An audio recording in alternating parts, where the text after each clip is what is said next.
Dati, ako ang paboritong anak ni Buddy. Sobrang lapit namin sa isa't isa. Halos lahat ay sabay naming ginagawa. Mula sa pagpunta sa mall, pagsisimba, hanggang sa mga kiddie party. Kung iisipin, kakaunti lang ang alaala ko kasama ang mami ko nung bata pa ako. Karamihan ng masasayang alaala ng pagkabata ko ay nakatali kay Daddy. Masasabi ngang spoiled ako sa kanya. Basta may katwiran ng hinihingi ko, kadalasan ay ibinibigay niya. Daddy, bilhan mo ako ng rubber shoes. Madalas kong hiling. Sige anak, pumili ka lang. Palagi niyang sagot. Ganito rin siya sa kapatid kong babae at sa bunso naming lalaki. Pero iba ang ugnayan namin ni Daddy. May espesyal kaming koneksyon hanggang sa magbago ang lahat nung ako ay second year high school. Nung taong iyon, inatake si Daddy ng mild stroke. Mula noon, hindi na siya nakalakad ng maayos.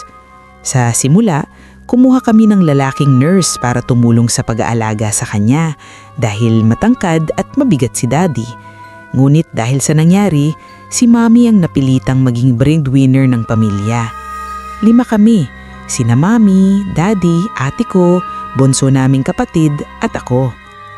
Habang lumilipas ang mga buwan, lalong humigpit ang pera hanggang sa wala na kaming choice kundi tanggalin ng nurse. Kami na mismo ang nag-alaga kay Daddy. Inaalalayan siyang maglakad, umupo at kumilos sa loob ng bahay. Para hindi kami mahirapan, nag-volunteer si Daddy na matulog na lang sa sala imbis na sa kwarto sa itaas. Alam niyang kaming mga babae ay mahihirapan sa pag-aalaga sa kanya. Mas naging madali nga ang lahat, pero nalungkot ako. Miss na miss ko ang dating oras naming magkasama. Kaya simula noon, sa sala na rin ako gumagawa ng assignment para lang may kasama siya. At gabi-gabi, masakit sa loob ko tuwing kailangan ko na siyang iwan para umakyat at matulog. Isang araw, binigyan ko siya ng regalo. Daddy, sa'yo to. Binili ko para sa'yo. Sabi ko sabay abot ng rosaryo. Sinabi kong ilagay niya ito sa ilalim ng unan para hindi siya matakot o malungkot kung magising siya sa kalagitnaan ng gabi. Salamat anak, sagot niya. Mahigpit kaming nagyakapan. Dahil kulang ang pera para sa therapy, mabagal ang paggaling ni Daddy. Unti-unti, humihina ang katawan niya. Kaya nagpalitan kami ng magbantay sa kanya tuwing gabi. Isang gabi, turn ko ang magbantay. Half awake akong bumaba nang bigla kong marinig ang mga bulubulong tinig sa hardin. Sa tingin mo, kunin na natin mamaya? Sabi ng una. Hindi pa, bantayan pa natin ang ilang gabi. Sagot ng isa. Wala tayong madadala. Sabi ng pangatlo. Mahirap, may bantay. Muling sabi ng una. Dali-dali akong tumakbo sa bintana pero wala akong nakitang tao sa hardin. Nanginginig ako sa takot. Alam kong si Daddy ang pinag-uusapan nila pero hindi ko alam kung paano ko siya ililigtas. Binuksan ko ang ilaw ng sala at nihakap si Daddy ng mahigpit. Hindi! Sigaw ko sa dilim. Hindi niyo pwedeng kunin ang Daddy ko.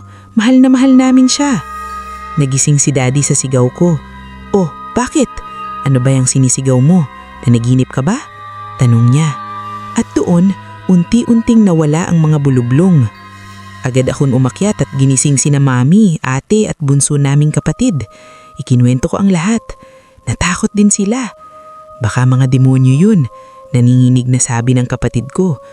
Pero sabi nila may bantay daw si Daddy. Sabi ko, biglang naluha. Doon ko napagtanto, hindi ako ang tinutukoy nilang bantay. Ang rosaryong binigay ko kay Daddy ang tinutukoy nila. Mula noon, sama-sama na kaming natulog sa sala kasama si Daddy. Matagal kong inisip kung sino ang mga boses na iyon hanggang sa naalala ko ang kwento ng lola ko noon na kapag malapit nang mamatay ang isang tao, may mga nilalang na dumarating upang sunduin ang kanyang kaluluwa. May mga mabubuti pero meron ding masasama. Sila raw ang mga manunundo at hanggang ngayon hindi ko maiwasang itanong sa sarili ko. Sila kaya ang narinig ko noong gabing iyon?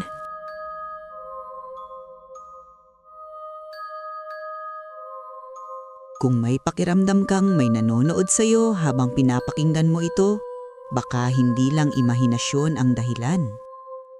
Mag-comment sa ibaba mga habitwin at ibahagi ang inyong kwento. Baka kayo na ang susunod na ma-feature sa aking YouTube channel. Huwag kalimutang mag-like, mag-subscribe at i-hit ang notification bell para sa mas marami pang nakakakilabot na kwento na hango sa totoong pangyayari. Maraming salamat!